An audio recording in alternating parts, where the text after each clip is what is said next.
Hello teachers, UGTRB English aspirants-காக நம்ம தொடர்ச்சியாக வந்து இப்போ கிளாஸஸ் கொடுத்துட்ருக்கோம். ஸோ இன்றைக்கும் ஒரு போம் தான் பார்க்க போகிறோம். ஸோ நான் அன்னைக்கு சொன்ன மாதிரி தான் போம் சொல்லிடுறேன், நீங்கள் வந்து அது யாருன்னு கண்டுபிடிங்க. இன்றைக்கி வந்து கிளாஸ் போயிடலாம். ஸோ இன்றைக்கும் unit 10 women's writing in English தான் பார்க்குறோம். அப்போது இந்த ரைட்டர், இந்த பர்டிகுலர் ரைட்டர் எழுதுனா இன்னொரு போம் டேடி அண்ட் லேடி லாசரஸ். இந்த ரெண்டு போம் யார் எழுதுனான்னா உங்களுக்கு இப்போ டக்குன்னு ஞாபகம் வந்துருச்சுன்னா ஓகே நம்ம உள்ளே போயிடலாம். So lady Lazarus and daddy இந்த போம்லாம் எழுதுன சில்வியா பிளாத் அவங்களோட இன்னொரு ஒர்க்கான மெடூசா அந்த போம் தான் இன்றைக்கி நம்ம பார்க்க போகிறோம். ஸோ யூனிட் 10 விமென்ஸ் ரைட்டிங்னு இங்கிலீஷில் இருக்கக்கூடிய மெடூசா. ஸோ இவங்க தான் சில்வியா பிளாத். அண்ட் சில்வியா பிளாத்ன்னு சொன்னாலே என்ன தான் ஞாபகம் வரும்? அவங்க சூசைட் பண்ணிக்கிட்டாங்க அப்படிங்கிறது தான் ஃபஸ்ட்டு ஞாபகம். ஏன்னா சூசைட்னா சும்மா சாதாரணமாக வந்து ஒரு பில்ஸ் எடுத்துக்கிட்டோம், அதுவுமே கஷ்டம்தான். ஆனாலும் இது வந்து ஒரு கொடூரமான ஒரு மரணம் மாதிரி. ஏன்னா ஒரு அவன் ஆன் பண்ணிவிட்டு அதில் தலையை கொண்டு போய் வைக்கிறது. அப்போ எந்த அளவுக்கு டிப்ரெஸ்டாக இருந்திருந்தால் அவங்க அந்த மாதிரியான ஒரு முடிவு எடுத்திருப்பாங்க. ஸோ அதுதான் வந்து சில்வியா பிளாத்னாலே முதல்ல ஞாபகம் வருது. அப்போ எதனால் அந்த மாதிரி பண்ணாங்க அப்படின்னா, இவங்களுடைய ஹஸ்பண்ட் யார்? டெட் ஹியூஜ், போய்ட் லாரேட்டாக இருந்தவர். அண்ட் இவங்க வந்து ஒரு அமெரிக்கன் போய்ட். ஸோ டெட் ஹியூஜ் என்ன பண்ணுறாங்க, இவங்க வந்து திருமணம் பண்ணிவிட்டு அவங்க எங்கே போயிடுறாங்க, லண்டன் போயிடுறாங்க இவங்க. ஸோ அங்கே போய் பார்த்த அப்புறம் தான் தெரியுது அவர் என்னது அங்கே இவங்களை கல்யாணம் பண்ணிட்டு போய் 2 குழந்தைங்களாம் ஆனதுக்கப்புறம் வேறு ஒரு அஃபேர். ஸோ இதை இவங்களால தாங்கிக்க முடியல. ஆல்ரெடி இவங்களுக்கு எப்படின்னா ஒரு ப்ரோக்கன் சைல்டுஹுட் தான். அந்த டைம் எல்லாமே இப்படி தான் இருக்குது. ரொம்ப வந்து அவங்க டேடி போம்லலாம் அவங்க ஃபாதரோட அந்த க்ரூவல் நேச்சரை பற்றி நமக்கு என்ன பண்ணியிருப்பாங்க, பேசியிருப்பாங்க. அப்போ ஆல்ரெடி அவங்களுக்கு வந்து ஒரு டிப்ரெஸ்டான ஒரு பேக்ரவுண்டில் தான் வந்திருக்காங்க. இதில் இவரும் இப்படி பண்ணினாங்கன்னொடனே அவங்களால என்ன பண்ண முடியல, அதை தாங்கிக்கவே முடியல. ஸோ அதனால தான் இந்த மாதிரியான ஒரு முடிவு எடுத்துடுறாங்க. அப்போ இந்த போமில் அங்கே வந்து டேடியோட க்ரூவல் நேச்சரை பற்றி சொன்னாங்க. இங்கே மெடூசாவில் நிறைய பேர் நினச்சிட்ருக்கோம் இவங்க அம்மா வந்து திட்டுறாங்க அப்படின்னு சொல்லிட்டு. ஸோ அது இல்லை, இவங்களுக்கு என்னென்னா இவங்களுக்குள்ள கில்ட். ஏன்னா அம்மா பேச்சை நம்ம கேட்கல அப்படிங்கிற ஒரு கில்ட். இப்போது அதாவது ஒரு எக்ஸாம்பிளுக்கு சொல்கிறேன், இப்போ லவ் மேரேஜ் பண்ணியிருக்காங்க அப்படின்னா ஃபஸ்ட்டு வீட்டை எதிர்த்து தான் கல்யாணம் பண்ணுறோம். அண்ட் லேட்டராக பேரண்ட்ஸ் ஒரு வேளை அக்செப்ட் பண்ணிட்டாங்க அப்படின்ன பட்சத்தில் அம்மா வந்து என்றைக்குமே அம்மா வந்து வெறுக்கவே மாட்டாங்க, அப்படி தானே? ஸோ அம்மாவோட வந்து ஃபுல் கேரும் யார் மேலே தான் இருக்கும், அந்த பொண்ணு மேலே தான் இருக்கும். அப்படி இருக்கும்ப்போ பொண்ணு இதே போல் நல்லா லைஃப் வந்து நல்லபடியாக அமைஞ்சிருச்சுன்னா ப்ராப்ளம் இல்லை. ஸோ அது வந்து ஸ்மூத்தாக போயிடும். அங்கே நம்ம பொண்ணு சூஸ் பண்ணி அங்கே போய் ஏமாந்துட்டா, ஸோ இது மாதிரி ஆயிடுச்சு அவள் லைஃப்புங்கிறப்ப இவங்களுக்கு எப்பவும் என்ன இருந்துக்கிட்டே இருக்கும், ஒரு வித பதட்டம் இருந்துக்கிட்டே இருக்கும். ஐயோ நம்ம பொண்ணு இந்த மாதிரி போயிட்டா, ஆனால் லைஃப்பும் நல்லபடியாக அமையலையே, அவங்க கூடவும் இவங்க இல்லை, அப்படி தானே? ஸோ இவங்க எங்கே இருக்கிறாங்க? லண்டனில் இருக்கிறாங்க, இவங்க அம்மா அமெரிக்காவில் இருக்காங்க. பொண்ணு கூடவும் இல்லை. ஆல்ரெடி அம்மா எப்படின்னா சில்வியா பிளாத் சின்ன வயசுலேருந்தே சூசைட் அட்டெம்ப்ட் நிறைய தடவை. அப்போ தான் பொண்ணு இப்போ இப்படிலாம் பண்ணக்கூடியவா, ஸோ இப்போ வேறு ஒரு ஏமாற்றம் வேறு, அப்போ எதுவும் பண்ணிப்பாளோ அப்படிங்கிற பயத்திலே தான் அவங்களும் இருக்காங்க. ஸோ இது எல்லா அம்மாவுக்குள்ள நேச்சர், அப்படி தானே? அப்போ நம்ம வந்து அம்மானாலே பொண்ணுங்களை வந்து ஃபுல் அண்ட் ஃபுல் அவங்க டேக் கேர் பண்ணுறது அது அவங்களுக்கு. அப்படியே நம்ம இந்த பக்கம் அந்த ஏமாந்த பொண்ணுங்களோட மைண்ட் செட் பார்த்தோன்னா அவங்களுக்கு எத்தனை ட்ராமா இருக்கும். ஒன்று ஃபஸ்ட்டு கில்ட்டு. என்ன கில்ட்டு? ஸோ வீட்டு பேச்ச கேட்காம இப்படி நம்மளே சூஸ் பண்ணிட்டு போயாச்சு, போயிட்டு அங்கே போயும் சக்ஸஸ்ஃபுல்லாக அமையலை. இப்போ இவங்க ஏற்றுக்கிட்டாங்க, இந்த பக்கம் வந்து சந்தோஷமாக இந்த லைஃப்பை லீட் பண்ண முடியுமானாலும் முடியாது. அப்போ இந்த ட்ராமாவில் அந்த பொண்ணு இருக்குது. அப்போ யார் நமக்கு நல்லது சொன்னாலுமே அவங்க மேலே கோபமாக தானே வரும். அது மாதிரி தான் அவங்க அம்மா வந்து இந்த போமில் வந்து திட்டுறாங்க. ஏன் உனக்கு, நீ ஏன் என்னை ஃபாலோ பண்ணுற, நீ ஏன் என்னை வந்து கேர் பண்ணுற அப்படிங்கிற ஒரு டோனில். ஏன்னா எல்லாம் எக்ஸ்ட்ரீம் லெவல் விரக்திக்கு போயிட்டாங்கன்னா உண்மையாகவே அன்பு செலுத்தினாலும் கூட என்ன தான் வரும், கோபம் தான் வருது. ஏன் அவ்வளோதான், எல்லாம் முடிஞ்சிருச்சே, நான் உன் சொல் பேச்சு கேட்கல, நான் நீ வந்து என்ன பண்ணுற, இன்னும் என் மேலே ஏன் இவ்வளோ பாசமாக இருக்கிற அப்படிங்கிற ஒரு இதுவும் ஒரு வகையான அன்பு தான். ஆனால் அவங்களால அதை இதை வந்து எப்படி எக்ஸ்ப்ரெஸ் பண்ணுறாங்கன்னா ஒரு வித கோபத்தில். நீ ஏன் இப்படி மெடூசா, அப்போ மெடூசா அப்படின்னு ஒன்று நமக்கு யார் தான் ஞாபகம் வருவா? க்ரீக் மித்தாலஜியில் வரக்கூடிய அவங்க தான் ஞாபகம் வருவாங்க. ஸோ உங்களுக்கு ஸோ தலையெல்லாம் என்ன இருக்கும், பாம்பு இருக்கும், அப்படி தானே? ஸோ க்ரீக் மித்தாலஜியில் அந்த கேரக்டரை பார்த்தா நம்ம என்ன ஆகிடுவோம்னு சொல்லியிருப்பாங்க, அப்படி உறைஞ்சி நின்றுவோம். அதுதான், அதுவும் சாபத்தினால அவங்க தலை முடியெல்லாம் என்னவாகிறது, பாம்பாக மாறிடுது. அப்போ அதே மாதிரி தன்னோட அம்மாவை எதோட கம்பேர் பண்ணுறாங்க, அந்த மெடுசா கேரக்டரோட கம்பேர் பண்ணுறாங்க. எதனால்? ஸோ அப்போ மெடுசா அந்த பாம்பு அந்த கிரியேச்சரோட எதுக்காக தன்னோட அம்மாவை கம்பேர் பண்ணுறேன், அப்போ என்னெல்லாம் சொல்கிறாங்க அப்படிங்கிறது தான் இந்த போமில் வந்து நம்ம பார்க்குறோம். ஓகே, ஸோ இப்போ சில்வியா பிளாத் டைம் பீரியட் பாருங்கள் 1932லேருந்து 1963 வரைக்கும். ஸோ ஒரு American poet, novelist and short story writer. Confessional poetry முக்கியமான ஒரு வார்த்தை. ஸோ கன்ஃபெஷனல் போயம் அப்படின்னாலே இவங்க வந்து ஒரு கன்ஃபெஷனல் ரைட்டர்னால் எப்படி தன்னோட சொந்த வாழ்க்கையில் என்னென்ன நடந்ததோ அது எல்லாத்தையும் தன்னோட ரைட்டிங்கில் அது ரிஃப்ளெக்ட் ஆகுதுன்னா அதுதான் என்னது கன்ஃபெஷனல் போய்ட்ரி. ஸோ அது எழுதுறதுல இவங்க வந்து ரொம்ப ஃபேமஸ். ஸோ இவங்களுடைய போய்ட்ரி எல்லாமே என்னது mostly confessional poetry. And so இதுதான் born detail. So born on October 27, 1932 Boston. Okay, இங்கே பிறக்கிறாங்க. இவங்களுடைய ஃபாதர், மதர், ஸ்பௌஸ். ஏன்னா இவங்க 3 பேருமே முக்கியமான ரோல் இவங்களுக்கு. ஓகே, ஏன்னா டேடி போயம் யாரை பற்றினது, அப்பா பற்றி. மெடுசா அம்மா பற்றி. ஹஸ்பண்ட்னால தான் இந்த ஒரு இன்சிடென்டே நடக்குது. ஸோ அப்போ யார், டெட் ஹியூஜ் அவர். ஏன்னா டெட் ஹியூஜ் அப்படின்னாலே பிஜிடிஆர்பி ஆஸ்பிரண்ட் நீங்கள் லாஸ்ட் டைம் எழுதியிருந்தீங்கன்னா என்ன ஞாபகம் வரும், இவருடைய தாட் ஃபாக்ஸ் அப்படிங்கிற ஒரு போய்ட்ரி யூனிட் 4ல் கொடுத்துருந்தாங்கல்ல, இவர் எழுதினது தான் எல்லாமே. இவர் வந்து என்னென்னு சொல்லுவாங்க, அனிமல் போய்ட் அப்படின்னு சொல்லுவாங்க. ஏன்னா அவருடைய ஒர்க்கெல்லாம் எடுத்து பார்த்தீங்கன்னா ஃபுல்லாக அனிமல்ஸ் நேமாக இருக்கும். So Ted Hughes. அப்போ அப்பா பேர் என்ன, ஓட்டோ பிளாத். அம்மா பேர் Aurelia Plath. And Ted Hughes எப்போ இறந்து போகிறாங்க, 11th February 1963 வந்து இறந்து போகிறாங்க. ஓகே, ஸோ இதுதான் அவங்க அம்மா அப்பா and Sylvia Plath and Ted Hughes. Okay, ரொம்ப அழகாக இருப்பாங்க. நீங்கள் அவங்க ஃபோட்டோ எடுத்து பார்த்தீங்கன்னா ஒரு ஃப்ரேம்லேயும் ஒரு மாதிரி அந்த ஒரு டைமுக்கு ஏற்ற மாதிரி அவங்களுடைய பிக்சர் ரொம்ப நல்ல மாடர்ன் அண்டு நல்ல பார்க்குறதுக்கு அழகாக இருக்காங்க. பட் என்ன அமையலை, நல்ல ஒரு பொண்ணுக்கு வந்து என்ன அமையணும், நல்ல ஃபாதர் அண்ட் நல்ல ஹஸ்பண்ட் அமையணும். பட் அன்ஃபார்ச்சுனேட்லி இவங்களுக்கு 2மே அமையலை. அதனால தான் இந்த ஒரு நிலைமைக்கு ஆகிட்டாங்க. ஸோ இவங்களுடைய மேஜர் ஒர்க்ஸ். அப்போது போய்ட்ரி கலெக்ஷன்ஸ் ஃபஸ்ட்டு பார்த்துடலாம். இப்போ என்னென்ன போய்ட்ரி கலெக்ஷன், அதில் என்னென்ன அவார்ட்ஸ்லாம் அவங்களுக்கு கிடச்சிது அப்படின்னா, first the colossus and the other poems. அது 1960 பப்ளிஷ் ஆகுது. Her first published collection of poetry இதில் வந்து பப்ளிஷ் ஆகுது இந்த ஹெட்டிங்கில். அண்ட் ஏரியல் ரொம்ப முக்கியமான ஒன்று. ஸோ ஏரியல் 1965 எப்போ பாஸ்துமஸாக தான் வந்து பப்ளிஷ் ஆகுது, அவங்க இறந்ததுக்கு அப்புறமா. Her most famous and influential collection. ரொம்ப ஏன்னா இப்போ நம்ம பார்க்குற இந்த மெடுசா போமே எந்த கலெக்ஷனில் தான் பப்ளிஷ் ஆகுது, இந்த ஏரியல் அப்படிங்கிற கலெக்ஷன் தான். And winter trees, crossing the water, the collected poems முக்கியமானது. இதை 1981 யார் எடிட் பண்ணுறா, டெட் ஹியூஜ் வந்து எடிட் பண்ணுறாரு இவங்க இறந்ததுக்கு பிற்பாடு. அப்போது இது என்ன வின் பண்ணுதுன்னா புலிட்சர் ப்ரைஸ் வந்து வின் பண்ணுது. ஓகே, 1982 புலிட்சர் ப்ரைஸ் வின் பண்ணுது. These are the poetry collections of Sylvia Plath. And next இவங்களோட ஃபேமஸ் இண்டிவிஜுவல் போம்ஸ்னு பார்த்தா இது எல்லாமே அந்த கலெக்ஷனில் என்ன ஆகுது, பப்ளிஷ் ஆகுது. ஸோ எதெல்லாம் ஞாபகம் இருக்கணும், daddy, lady Lazarus, Ariel, tulips, mirror, morning song, and the moon and the yew tree, fever, 103 degree, edge, poppies in the July, the applicant. இதெல்லாம் முக்கியமான போம்ஸ் அவங்களோடது, சில்வியா பிளாத்தோட முக்கியமான போம். அப்போது போயட் அப்படின்னு சொன்னாலே அவங்க ஏதாவது நாவல் எழுதியிருக்காங்களா இல்லை ப்ளே எழுதியிருக்காங்க. ஏன்னா 1-2 எழுதியிருப்பாங்க, அது முக்கியமாக நம்ம பார்க்கணும். அப்போ இவங்க எழுதின ஒரே ஒரு நாவல் தி பெல் ஜார். இது என்னென்னா ஒரு semi autobiographical novel. Okay, the bell jar 1963 publish ஆகுது. அண்ட் இதுவும் பாஸ்துமஸாக தான் பப்ளிஷ் ஆகுது. Her only novel published under the pseudonym Victoria Lucas. அப்போ இதை வந்து அவங்களுக்கு எப்படி என்ன தோணுதுன்னா, நிறைய பேர் பென் நேம் வச்சு எழுதுவாங்க அப்படின்னு சொல்லிட்டு பார்ப்போம், அப்படி தானே. ஸோ பென் நேம் அப்படின்னா சூடனமில் எழுதுறது. இவங்களுக்கு இது வந்து அனானிமஸாக தான் எழுதி பப்ளிஷ் பண்ணணுங்கிற ஒரே ஒரு ஆசை. அதனால் இவங்க என்ன பண்ணுறாங்க, இந்த ஒரு ஒர்க்கில் மட்டும் என்ன யூஸ் பண்ணிக்கிறாங்க, என்ன நேம் யூஸ் பண்ணிக்கிறாங்க, விக்டோரியா லூக்கஸ் அப்படிங்கிற நேம் வந்து யூஸ் பண்ணிக்கிறாங்க. So it's semi autobiographical and explore mental illness and womanhood, அதை பற்றி டீல் பண்ணுற ஒரு நாவல் தான் இது. So the bell jar.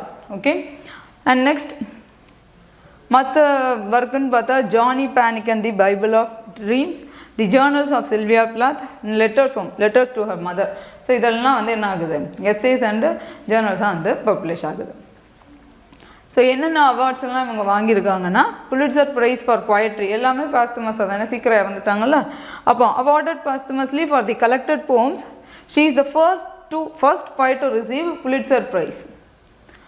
And Glascock poetry prize win பண்ணுறாங்க அண்ட் ஃபுல்பிரைட் ஸ்காலர்ஷிப் இவங்க வந்து வாங்குறாங்க. So these are the awards and honours of Sylvia Plath. So இப்போ இந்த பர்டிகுலர் ஒர்க் மெடூசா இது எப்போ பப்ளிஷ் ஆகுதுன்னா, எப்போ எழுதுகிறாங்க 1962 எழுதுகிறாங்க, பப்ளிஷ் ஆகிறது 1965 வந்து பப்ளிஷ் ஆகுது. ஸோ அப்பியர் இன் தி poetry கலெக்ஷன், எந்த கலெக்ஷனில் ஃபஸ்ட்டே சொல்லிட்டேன், ஏரியல் அப்படிங்கிற poetry கலெக்ஷனில். ஸோ இது வந்து ஒரு கன்ஃபெஷனல் போம், ஏன்னா அவங்க லைஃப்பில் நடந்த இன்சிடென்ட்ஸ் பற்றி தானே பேசுகிறாங்க. ஸோ இப்போ மெடுசா போம் லைனுக்குள்ளே வந்தாச்சு. பாருங்கள், off that land split of stony mouth plugs eyes rolled by, எல்லாமே அம்மாவை பற்றின இமேஜ். எப்படின்னா இந்த பக்கம் மெடுசா அந்த க்ரீக் மித்தாலஜியில் வர கேரக்டர், அவங்கள அப்படியே இந்த பக்கம் அம்மா கேரக்டர். ஸோ என்ன பண்ணுறாங்க, இவங்க அப்படியே ஒரு மெட்டஃபர், அவங்கள மாதிரி இவங்களும் அப்படிங்கிறது. ஏன்னா அம்மா வந்து அம்மாவோட வேலையை என்ன, நம்மளை வந்து கண்காணிச்சுட்டே இருப்பாங்க. அது வந்து எந்த டைமில் என்ன சொல்லுவாங்க, சின்ன வயசில், அதாவது இந்த அந்த 16-18 வயசுலலாம் நம்ம என்ன பண்ணுவோம், அது பிடிக்காது நமக்கு. ஏன்னா எப்போ பார்த்தாலும் நம்மளே கண்காணிச்சிட்டு இருக்காங்க, என்ன பண்ணாலும் குறை சொல்கிறாங்க, எப்போ பார்த்தாலும் திட்டுறாங்க அப்படிங்கிற மாதிரியான ஒரு மனநிலை. அப்போ அவங்கள நம்மளை பிடிக்காது தான் அம்மாவை, அப்படி தானே? ஸோ அப்போ அதே மாதிரி தான் இப்போ இவங்க அம்மாவை அவங்க எல்லாம் சொல்கிறாங்க பாருங்கள், off that land split of stony mouth plugs eyes rolled by white sticks. So இந்த இமேஜ் பார்த்துக்கோங்க. இது மாதிரி ஒரு, ஏன்னா இவங்க இருக்கிறது கடல் தாண்டி இருக்கிறாங்க, அப்படி தானே? அம்மா இருக்கிறது அமெரிக்கா, இவங்க இருக்கிறது யூகேல இருக்காங்க. ஸோ கடல் தாண்டி இருக்கிறப்போ இதே போல் ஒரு ஸ்டோனி இமேஜ் அவங்க அம்மாவை சொல்கிறாங்க, ஒரு ஸ்டோனி இமேஜ். அண்ட் அவங்க கண் எப்படி இருக்கான், அப்படியே வந்து ரோல் ஆகுது அந்த ஒயிட் ஸ்டிக்ஸ், அப்படி கண் வந்து அப்படி இவங்கள தான் தேடிட்டு இருக்கு. இப்போ பார்த்தாலும் உருண்டு உருண்டு என்ன பண்ணுதான், இவங்கள தான் தேடிட்டு இருக்கு. இயர்ஸ் கப்பிங் த சீஸ் இன் கொஹீரன்சஸ். இப்போ கடல் தாண்டி இந்த பக்கம் இருக்கிறாங்கல்ல, கப்பிங்னா இதுதான், நம்ம இப்படி வச்சு கேட்டுகிட்டே இருப்போம். அப்படின்னா என்ன, கொஞ்சம் ஏதோ ரகசியமாக பேசிகிட்டு இருந்தால் இப்படி கையை வச்சு கேட்போம். இப்போ இன்னும் கொஞ்சம் நல்லா கேட்கட்டும்னா, இப்போ இயர்ஸ் கப்பிங்னா அவங்க அம்மா இதே மாதிரி கையை வச்சுட்டு கேட்டுட்ருக்காங்களாம். எதை, இந்த கடல் தாண்டி இவங்க இருக்கிறாங்கல்ல, அப்போ கடலில் வந்து என்ன சவுண்டு தான் இருக்கும், அப்படி சத்தம் வந்து சீராக நம்ம காதுக்கு கேட்டுக்கிட்டே இருக்குமா, இன்கொஹீரன்சஸ், சீரற்ற அந்த ஒலி வந்துக்கிட்டே இருக்கும். அப்போது அங்கே என்ன நடக்குதோ நம்ம பொண்ணுக்கு அப்படின்னு சொல்லிட்டு இவங்க எப்போ பார்த்தாலும் இவங்களுடைய சிந்தனை எல்லாமே எங்கே தான் இருக்குது, பொண்ணுக்கிட்ட தான் இருக்குது. அப்போ இவங்களோட வேலை என்ன, அந்த பொண்ணு என்ன பண்ணுறா, பொண்ணு என்ன பண்ணுறாங்கிற வேலை தான். அப்போ இது மாதிரி உட்காந்துட்டு கண்ணை உருட்டிட்டு இந்த மாதிரி அவங்களுடைய வாய் எப்படி இருக்கான், ஸ்டோனி மவுத். அண்டு காது எப்போ பார்த்தாலும் விக்கீனாக வாட்ச் பண்ணிகிட்டே இருக்குது, தன் பொண்ணுக்கு என்ன ஆகுதுன்னு. ஸோ இது போல் அவங்க கவனிச்சிட்டு இருக்காங்களாம். ஆனால் எப்பேற்பட்ட கண்கள் அவங்களுக்கு, God ball lens of mercies. So கருணையோடைய கண்கள் அப்படின்னா பார்க்குறதுக்கு வந்து அம்மாவுடைய முகம் சின்ன வயசில் நம்ம பார்க்குறப்ப இப்படி ரூடாக தெரிகிற மாதிரி தான் இருக்கும். பட் உள்ளே இருக்கிறது எல்லாம் என்ன தான், லவ் அண்ட் மர்சி தான். அதை தான் இங்கேயும் சொல்கிறாங்க, பார்க்குறதுக்கு எப்படி இருக்காங்க, off that land split of stony mouth plugs eyes rolled up white stick ears cupping the seas incoherences you house your unnerving head God ball lens of mercies. அப்போ you house your unnerving ஹெட்னா அவங்க அம்மா எவ்வளோ வந்து உறுதியானவங்க, எப்படின்னா அவ்வளோ confident. அதாவது நம்ம சில டைம் சில பேர் இருப்பாங்க, எப்படின்னா ஃப்ரெண்ட்ஸுக்கிட்ட போய் நம்ம சொல்லுவோம், நான் இதில் கண்டிப்பாக வின் பண்ணிடுவேன் அப்படின்னா டக்குன்னு வந்து அதை நெகட்டிவ்னு எடுத்துக்கலாமா இல்லை நம்ம ரியாலிட்டின்னு எடுத்துக்கவான்னு தெரியாது. நம்ம வந்து ஓவர் கான்ஃபிடெண்ட்டாக இருக்கிறோமோ இல்லை நம்ம அதை பாசிட்டிவாக போய் சொல்கிறோமோ. சில கேரக்டர் என்ன பண்ணுவாங்கன்னா அந்த கான்ஃபிடென்ட்டை பூரா உடச்சி அப்படி கீழே வச்சுருவாங்க, அதெல்லாம் நடக்காது. அது ரியாலிட்டியை நமக்கு சில நேரம் சொல்லுவாங்க, அது வந்து நல்லது. சம்டைம்ஸ் என்ன ஆகும்னா என்ன சொன்னாலும் நெகட்டிவாக, நல்லது தான் எப்போ தாண்டா பேசுவீங்க அப்படிங்கிற மாதிரி இருக்கும்ல. அப்பேற்பட்டவங்க, எப்பேற்பட்ட கான்ஃபிடெண்ட்டான ஆட்கள் வந்தாலும் இவங்க அதை ஒரு நிமிஷம் அசைச்சிருவாங்களாம். அப்பேற்பட்ட அம்மா. அதான் you house your unnerving head God ball lens of mercies. So இப்பேற்பட்டவங்க தான் இவங்களுடைய அம்மா. ஓகே, லைன்ஸ் இன்னொருக்க பார்த்துக்கோங்க. Off that land split of stony mouth plugs eyes rolled up white sticks ears cupping the seas incoherences you house your unnerving head God ball lens of mercies. சொல்லிவிட்டு அடுத்து சொல்கிறாங்க your ஸ்டூஜஸ். அப்போ ஸ்டூஜஸ்னால் என்ன, ஒரு like ஒரு servant இல்லை ஒரு substitute மாதிரி நமக்கு எப்போ பார்த்தாலும் நம்ம கூடவே வந்துக்கிட்டே இருப்பாங்க.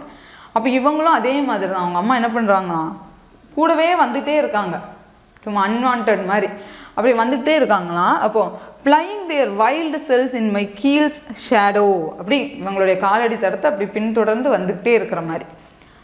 Pushing by like hearts red stigmata at the very centre. இவங்களுக்கு இந்த ரெட் ஸ்டிக்மேட்டாங்கிறது இதுதான். அதாவது ஒரு பிப்ளிக்கல் இமேஜ். இப்போ கடவுள் வந்து என்ன பண்ணாங்க, ஜீசஸ் கிரைஸ்ட்டை ஆணியில் அரைஞ்சாங்க. அப்போ அவர் கையில் அந்த இதெல்லாம் அந்த தடம் அப்படியே இருந்திருக்கும் தான், அந்த வூண்டோடைய அந்த ஒரு தடம் அப்படியே இருந்திருக்கும். அதே போல் தான் இந்த ரெட் ஸ்டிக்மேட்டாங்கிறது அதுதான். ஓகே, அப்போ அது மாதிரி இவங்களுக்கு ஒரு வழி இருந்துக்கிட்டே இருக்குது. Riding the rip tide the nearest point of the departure. இவங்க எங்கே கடந்து வர்றாங்க, தான் பொண்ணை பார்க்குறதுக்காக கடல் கடந்து அந்த பக்கம் வந்துடுறாங்க மகளை தேடி. ஸோ அமெரிக்காவிலேருந்து லண்டன் போயிடுறாங்க, என்ன பண்ணுறாளோ அப்படின்னு சொல்லிட்டு ஒரு பயத்தில். So your stooges flying their wild cells in my keel's shadow pushing by like hearts red stigmata at the very centre riding the rip tide to the nearest point of departure சொல்லிவிட்டு அடுத்து சொல்கிறாங்க. dragging their Jesus hair did I escape I wonder. So dragging the Jesus hairங்கிறது இங்கேயும் biblical image. அதாவது அம்மா வந்து கோபத்தில் சில நேரம் இப்படி பிடிச்சி இப்படி இழுப்பாங்கல்ல அது மாதிரி. அண்ட் ஜீசஸ் கிரைஸ்டையும் அந்த மாதிரி தானே பண்ணாங்க. ஸோ எல்லாம் 2 பிப்ளிக்கல் இமேஜ். ஒன்று வந்து ரெட் ஸ்டிக்மேட்டா, இன்னொன்று என்னது ஜீசஸ் ஹேர்னு சொல்கிறாங்க. அது மாதிரி இவங்க அம்மா எப்போவுமே தன்னை பிடிச்சி இழுக்கக்கூடிய ஆள். அண்டு இப்போ நினைக்கிறாங்க, ஸோ இப்பேற்பட்ட அம்மா இப்படியெல்லாம் நினச்சிட்டு இருந்த அம்மாவை நான் விட்டுட்டு யார் கூட வந்துட்டேன், டெட் ஹியூஸோடு வந்துட்டேன். வந்ததுக்கப்புறம் இவங்க என்ன நினச்சிருப்பாங்க, அப்பா அம்மா விட்டு வந்தாச்சு, ஸோ எப்போ பார்த்தாலும் வந்து டைம் எப்போ ஏன் சீக்கிரம் வரல, ஏன் லேட்டு, எங்கே போகிற ஃப்ரெண்ட்ஸ் கூட போகக்கூடாது, இப்படியெல்லாம் சொல்லிக்கிட்டு இருந்த ஒரு அம்மாட்ட இருந்து நமக்கு பிடிச்ச ஒரு பர்சன் கூட நம்மளுடைய லைஃப்பை லீட் பண்ண போகிறோம், இனி நம்ம சந்தோஷமாக இருப்போம்னு நினச்சி வந்துட்டாங்க. அவங்க என்ன நினச்சி வந்திருப்பாங்க, அப்பா எஸ்கேப் ஆகிட்டோன்னு நினச்சி வந்திருப்பாங்க. அப்போ இப்போ கேட்குறாங்க, did I escape I wonder அப்படிங்கிறாங்க. அவ்வளோதான், முடிஞ்சு போச்சு, லைஃபே முடிஞ்சு போச்சு அப்படிங்கிறது தான் அவங்க சொல்கிறாங்க. Did I escape I wonder my mind winds to you. So இப்போ அவங்க மைண்ட் யார்கிட்ட போகுது, அம்மா கிட்ட போகும்ல. And old barnacled umbilicus Atlantic cable. அவங்க அம்மா எப்பேற்பட்டவங்கன்னா இந்த மாதிரி ஓல்டு பர்னக்கிள்னால் கடலில் வந்து கப்பல் போகிறப்ப நீங்கள் பார்த்தீங்கன்னா தெரியும், கீழே வந்து அந்த இன்ஜின் அந்த சைடு ஃபுல்லாகவே என்ன ஆகிரும், அது மாதிரி ஒரு சீ கிரியேச்சர் போய் ஒட்டிக்கும், அது என்ன பண்ணாலும் கீழே விழாது. அது மாதிரி ஓல்டு பர்னக்கிள் அவங்க அம்மா. அண்ட் ஆம்பிளிகஸ்ங்கிறது தொப்புள் கொடி, நம்மளை எப்படி வந்து அட்டாச்சாக இருக்கும். And Atlantic cable. ஸோ ஏதோ ஒன்று நம்மளை வந்து இணைச்சிக்கிட்டே விடாமல் பிடிச்சிக்கிட்டே இருக்குது அப்படின்னு சொல்லிட்டு என்ன பண்ணுறாங்க சொல்கிறாங்க. சொல்லிட்டு keeping itself it seems in a state of miraculous repair. Okay, so தன்னோட அம்மா என்ன பண்ணுறாங்க, இதே மாதிரி தன்னை விடாமல் எப்போ பார்த்தாலும் பிடிச்சிக்கிட்டே இருக்காங்களே அப்படின்னு சொல்லிட்டு இவங்களுக்கு வந்து கேள்வி கேட்குறாங்க. And in any case you are always there. அதானே, ஸோ என்ன நடந்தாலும் தன்னோட அம்மா யாருக்காக இருக்கிறாங்க, அங்கே எனக்காக இருக்கிறாங்க அப்படிங்கிறது தான் சொல்கிறாங்க. In any case you are always there and tremulous breath at the end of my line. அப்படின்னா இந்த ட்ரெமுலஸ் ப்ரீத்னா பதட்டம், ஐயோ என்ன பண்ணிக்கிட்டாலோன்னு சொல்லிட்டு ஆல்வேஸ் மை லைன்னா ஃபோனில் பேசுகிறாங்க அவங்கள்ட்ட. அப்போ எப்போ ஃபோன் பண்ணாலுமே உங்களுக்குள்ளே ஒரு பதட்டம், அம்மாவுக்கு பொண்ணு நல்லா இருக்கிறாளா, எதுவும் சூசைட் எதுவும் பண்ணிக்கிற அந்த மாதிரி மைண்ட் செட்டுக்கு போயிட்டாளா, அப்போ இவன் நல்லபடியாக தானே இருக்கான்னு ஒரு பதட்டத்தில் என்ன பண்ணுறாங்க, ஃபோன் பண்ணி கேட்பாங்களா தான். Tremulous breath at the end of my line, curve of water uplifting to my water rod, dazzling and grateful, touching and sucking. அது இவங்களை விட்டு விலகி போகணும் அப்படிலாம் நினச்சா கூட, இப்போ நம்ம வந்து வாட்டரில் அப்படி ஒன்று வந்து நம்ம அப்படி அது மேலே அமைதியாக சலனமே இல்லாமல் இருக்க ஒரு தண்ணியில் ஒரு மூமெண்ட் ஒன்று போகுது அப்படின்னா என்ன ஆகும், அந்த தண்ணி வந்து இப்படி அசையும்ல, அது மாதிரி இவங்களை விட்டு இவங்க தூரம் விலகி போயிடலாம் அப்படின்னு சொல்லிட்டு ஒரு மேஜிக் ஸ்டிக் மாதிரி வச்சுக்கிட்டு இவங்க தூரம் போகலான்னு நினச்சா கூட இவங்க அம்மாட்ட இருந்து என்ன பண்ண முடியல, போக முடியலை. ஸோ டச்சிங் அண்ட் சக்கிங்னா என்னது, எப்போ பார்த்தாலும் ஒரு உண்ணி மாதிரி வந்து ஒட்டிகிட்டே இருந்துகிட்டே இருக்காங்களே அப்படின்னு சொல்கிறாங்க. ஐ டிடன்ட் கால் யூ, அவங்க அம்மாவை பார்த்து சொல்கிறாங்க, I didn't call you at all. So நான் நம்ம வந்து கோவத்தில் அம்மாட்டெல்லாம் சொல்கிறோம்ல, நான் உன்னை கூப்பிடவே இல்லையே. நான் இங்கே விரக்தியில் இருக்கப்போ அங்கே யார்ட்டையும் காமிக்க முடியாது கோவத்தை, வேறு யார்ட்டையும் காமிச்சோன்னா நமக்கு பதிலுக்கு நல்லா கொடுப்பாங்க. ஆனால் அம்மா அப்படி இல்லைல்ல, ஸோ என்ன பண்ணாலும் திருப்பி வந்து பேசிப்பாங்க. ஆனால் இவங்களும் அதே தான் பண்ணுறாங்க. என்ன கோவத்தில் நான் உன்னை கூப்பிட்டேனா, நான் உன்ட்ட இந்த இதுக்கு சஜஷன் கேட்டேனா, அந்த மாதிரிலாம் பேசுகிற மாதிரி, நான் உன்னை கூப்பிடவே இல்லையே, நீ எதுக்கு வர்ற அப்படிங்கிற கில்ட்னாலையும் இந்த விரக்தினாலையும், ஏமாந்து போன விரக்தினாலையும் தன்னுடைய அம்மாவை பார்த்து இப்படி சொல்கிறாங்க. I didn't call you at all and nevertheless. ஆனாலும் இந்த மாதிரி இவங்க சொன்னால் கூட அவங்க என்ன பண்ணுறாங்க, you steam to me over the sea fat and red placenta. So நான் இப்படி சொன்னால் கூட நீ எப்படி இப்போ என்னோட ஒட்டி இருக்கிற அப்படின்னு சொல்கிறாங்க. இந்த மாதிரி ப்ளசண்டா போல். ஸோ இப்போ பிளாசண்டாங்கிறது இந்த நஞ்சு கொடி, அதுலேருந்து தான் நமக்கு எல்லா நியூட்ரிஷியஸ் வேல்யூஸும் வருது, ஆக்சிஜன் சப்ளை எல்லாமே அதுதான் கொடுக்குது. அதே மாதிரி தன்னோட அம்மாவும் எப்படி இருக்கிறாங்களாம், இந்த ஃபேட் அண்ட் ரெட் பிளசண்டா போல் இருக்கிறாங்களாம். அண்ட் சொல்கிறாங்க பேரலைசிங் த கிக்கிங் லவர்ஸ். இது ரெண்டு விதமாக எடுத்துக்கலாம். மெடூசா வந்து அதாவது க்ரீக் மித்தாலஜியில் வர கேரக்டர் வந்து இப்படி வந்து லவர்ஸ் இந்த மாதிரி கடலுக்குள்ளே இருக்கக்கூடிய அந்த கிரியேச்சர்ஸ் எல்லாம் வந்து பயங்காட்டிட்டு போகும், அந்த மாதிரியும் சொல்லலாம். இன்னொன்று பேரலைசிங் கிக்கிங் லவர்ஸ்னால் இவங்களுடைய ஹஸ்பண்டும் அவங்களுடைய அஃபேரும். ஸோ டெட்கியூஜும் அவங்களுடைய அஃபேரில் இருந்த பொண்ணையுமே இவங்க என்ன பண்ணிட்டாங்க, ஒரு நிமிஷம் பயங்காட்டிட்டாங்க. தான் பேரலைசிங் தி கிக்கிங் லவர்ஸ். இப்போ கிக்கிங் லவர்ஸ் அப்படின்னா என்ன ஆகுது, அவங்களுடைய லவர்ஸை வந்து சொல்கிறாங்க. அதாவது டெட்கியூஜையும் அண்ட் அவங்களுடைய அஃபேரையும் வந்து சொல்கிறாங்க. சொல்லிவிட்டு அவங்களே என்ன பண்ணுறாங்களாம், பேரலைசிங்னா நடுங்க வச்சுட்டாங்க. அப்படிங்கிறது இவங்க அந்தளவுக்கு எப்படி தைரியமானவங்க, கான்ஃபிடென்ட்டாக அங்கே போய் சண்டை போடக்கூடியவங்க.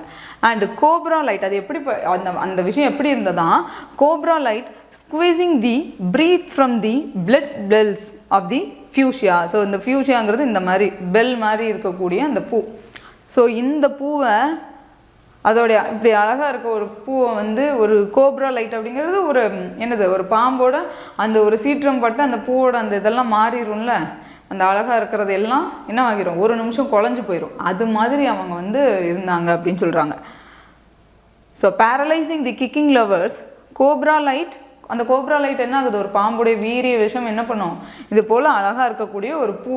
அந்த பூ என்ன பண்ணுது, அந்த அந்த அழகு தன்மையை வந்து குலைக்கிற மாதிரி இருக்குது. And squeezing the breath from the blood cells of the fuchsia I could draw no breath dead and moneyless. So இப்படியெல்லாம் அவங்க செஞ்சால் கூட நான் எப்படி இருக்கிறேன், I could draw no breath. அப்போ ஐ குட் ட்ரா நோ பிரெத்னா கிட்டத்தட்ட இறந்து போன ஒரு மனநிலையில் தான் இவங்க இருக்கிறாங்க. ஸோ எல்லாம் முடிஞ்சிருச்சு, தான் லைஃபே முடிஞ்சிருச்சே அப்படிங்கிற மனநிலை இருக்கிறாங்க. அண்ட் மணிலெஸ், இந்த விதமான வேலையும் இல்லை அப்படிங்கிற ஒரு ஸ்டேட் ஆஃப் மைண்டில் தான் இருக்காங்க. அடுத்து சொல்கிறாங்க overexposed like an x-ray. அவங்க அம்மா எப்படி இருக்கிறாங்க, ஒரு எக்ஸ்ரே நமக்கு எப்படி வந்து உள்ள ஊடுருவி உள்ள என்னெல்லாம் இருக்குங்கிறது நமக்கு காட்டுமோ அதே போல் தான் இவங்க அம்மா. இப்போ நம்ம அம்மாவுமே அப்படி தான், நம்ம என்ன மனசில் நினைக்கிறோம், நம்ம எதுக்காக இப்படி பேசுகிறோம், எதுக்காக சிரிக்கிறோம், எதுக்காக எல்லாம் அவங்களுக்கு தெரியும்.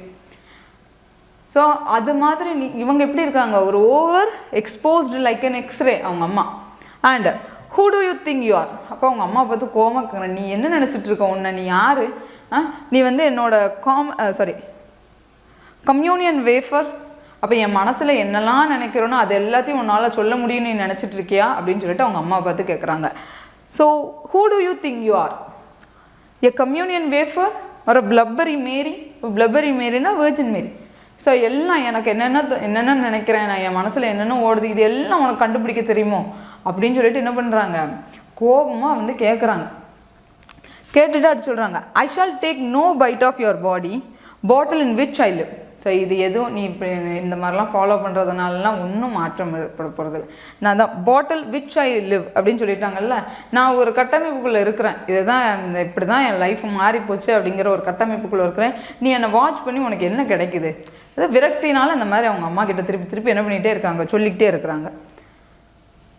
அண்ட் ஃபைனலாக சொல்கிறாங்க பாருங்கள், கேஸ்ட்லி வேட்டிக்கன். அப்போ வேட்டிக்கன்னா வேட்டிக்கன் சிட்டி, அவங்க தானே எல்லாத்துக்கும் என்ன பண்ணுறாங்க, ரூல் வந்து கொடுக்குறாங்க. கேத்தலிசம் எல்லாத்துக்கும் அவங்க சொல்கிறது தான் எல்லோரும் கேட்பாங்க. அது மாதிரி நீ கேஸ்ட்லி வேட்டிக்கன். அப்போ வேட்டிக்கனில் சிட்டியில் எப்படி அவங்க சொல்கிறது தான் கேத்தலிசம் எல்லோரும் ரூல் மாதிரி ஏற்று நடந்துக்கிறாங்களோ அதே போல் நீ சொல்கிறது தான் நான் கேட்டு நடக்கணும்னு நினச்சிட்டு இருக்கியா அப்படின்னு சொல்லிட்டு சொல்கிறாங்க. Ghastly Vatican and sick to death of hot salt. அப்போ ஹாட் சால்ட்னா அவங்களுடைய கண்ணீர் எல்லாத்தையும் சொல்கிறாங்க. I'm sick to death of hot salt green as eunuchs. இப்போ யூனுக்ஸ் அப்படின்னா யார், திருநங்கைகள். அவங்களெலாம் வந்து அவங்கள என்ன பண்ணியிருப்பாங்க, இந்த அந்தப்புறம்லாம் அவங்கள தான் பெரிய பெரிய எம்பரர்ஸ்லாம் அவங்கள என்ன பண்ணியிருப்பாங்க, அங்கே தான் யூஸ் பண்ணியிருப்பாங்க பாதுகாப்புக்காக. அப்போ அவங்களுக்குள்ள ஒரு ஃப்ரஸ்ட்ரேஷன் இருக்குமா, ஸோ அந்த ஃப்ரஸ்ட்ரேஷனை பற்றியெல்லாம் இந்த வார்த்தையில் இங்கே சொல்கிறாங்க. க்ரீன் அஸ் யூனுக்ஸ்னால் அந்த வூண்டு எல்லாமே அப்படியே வந்து நமக்கு ரணம் ஆறாமல் இருக்குது அப்படின்னு சொல்கிற மாதிரி அவங்களுக்குள்ள அந்த வலி வேதனையெல்லாம் அப்படியே இருக்குமா, அதே மாதிரி தான் இவங்களுமா. I am sick to death of hot salt green as eunuchs your wishes hiss at my sins. So hiss at my sins, என்னுடைய பாவங்கள் இது எல்லாத்துலேயும் வந்து நம்ம வந்து ஹிஸ்னா அப்படின்னு சொல்லிக்கிட்டே இருப்போம்ல, அது மாதிரி இப்படியே ஷின்னு சொல்லிகிட்டே இருக்க மாதிரி இருக்குதான். Hiss at my sins. Off அப்படின்னா என்ன, போயிரு அப்படின்னு சொல்லிட்டு அவங்க அம்மா பார்த்து திருப்பி சொல்கிறாங்க. ஆஃப் ஈலி டெனாக்கிள். அப்போ ஈலி டென்டக்கிள். அப்போ டென்டக்கிள்னால் இது மாதிரி வளவலான்னு இருக்கக்கூடிய இந்த C creature. So like octopus மாதிரி இருக்கும். அது என்ன பண்ணும், தன்னுடைய இறை என்னவோ அதை பிடிச்சா விடாது. அது மாதிரி தான் நீனும் என் கூடவே இருக்கிறம்மா அப்படின்னு சொல்கிறாங்க. Off eely tentacle, there is nothing between us. So எனக்கு எந்த சம்மந்தமும் இல்லை, இதோட நீ வராத அப்படின்னு சொல்லிட்டு என்ன பண்ணுறாங்க, தன்னோட அம்மா பார்த்து சொல்கிற மாதிரி. கோபத்தில் சொல்கிறதாகவும் இருக்கும், பட் உள்ள என்ன இருக்குது, ஒரு லவ் இருந்துக்கிட்டே இருக்குது. இவங்களுடைய கில்ட்டுனால நம்ம சொன்னதை கேட்கல, நம்ம அம்மா பேச்சை அவங்கள மீறி நம்ம இந்த வேலையை செஞ்சுட்டோம் அப்படிங்கிற ஒரு கில்ட்டி கான்ஷியஸில் அவங்க என்ன பண்ணிகிட்டே இருக்காங்க, இந்த ஒரு விஷயத்த திருப்பி இந்த ஒரு போமில் சொல்லிக்கிட்டே இருக்காங்க. ஸோ மெடுசால என்னென்ன சிம்பிள்ஸ்லாம் அவங்க யூஸ் பண்ணியிருக்காங்க, இதெல்லாம் முக்கியமானது, அதெல்லாம் பார்த்துக்கோங்க. ஓகே, ஸோ இந்த பிடிஎஃப் நீங்கள் யூஸ் பண்ணிக்கோங்க. ஒரு 2-3 தடவை திருப்பி என்ன பண்ணணும், நான் சின்ன போம் தான், திருப்பி ரீட் பண்ணிக்கிட்டே இருக்கணும். என்னென்ன சிம்பிள்ஸ் இமேஜஸ்லாம் யூஸ் பண்ணியிருக்காங்க. அண்ட் இங்கே ரைம் ஸ்கீம் எதுவுமே ஃபாலோ பண்ணல. ஓகே, இது ஒரு கன்ஃபெஷனல் போம், இவ்வளோ தான். ஸோ இதை நல்லா படிச்சுக்கிட்டா முடிஞ்சிடும். அன்னன்னைக்கு என்ன பண்ணிடணும், டெய்லி ஒரு போம் அப்படின்னு ஃபிக்ஸ் பண்ணிவிட்டு காலையில் ஒரு போம் படிக்கணும், சாயந்தரம் ஒரு ப்ரோஸ் ஆர் ட்ராமா ஏதோ ஒன்று ஃபிக்ஷன். ஸோ ஏதோ ஒன்று காலையில் ஒன்று சாயந்தரம் ஒன்று, அதாவது வேலைக்கு போகிறவங்களுக்காக சொல்கிறேன். இல்லை ஃபுல் டைமாக நாங்கள் படிக்க மட்டும் தான் செய்கிறோன்னா 3 நேரமும் பிரிச்சுட்டு கொஞ்சம் நேரம் டெஸ்ட் போட்டு பார்க்கணும். ஸோ இது மாதிரி இருந்தால் சீக்கிரம் என்ன பண்ணலாம், சிலபஸ் கவர் பண்ணிடலாம்.